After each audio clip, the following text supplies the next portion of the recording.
Jõudsime sellise laheda koha juurde, kus ma näen, et on taustal mingi väike ahi ja hunnik helendavaid torusid. Oskad selle kohta midagi täpsemalt öelda, kus me oleme?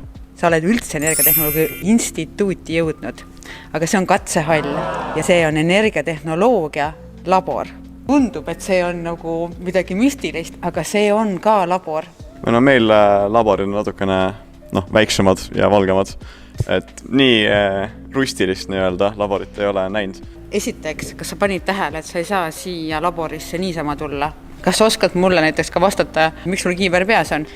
Mul isiklikult pandi kiiver pea, aga üldiselt on kiivrid siis, kui on mingi raske asi, mis võib pähe kukkuda, mida ma loodan, et teil siin ei ole. Ma näen, et lagi on päris kõrgel ja seal on, üleval on mingi tugilatid, aga midagi rippuvat ei paista praegu silma. Et mis mulle peaks pähe kukkuma siis? No, kusjuures meie selle energiatehnoloogia labori puhul on see, et kui peaks midagi juhtuma, siis see lagi sulle pähe ei kuku. See lendab ära sinust kaugemale. Ja see on ainulaadne siin meie ülikoolis.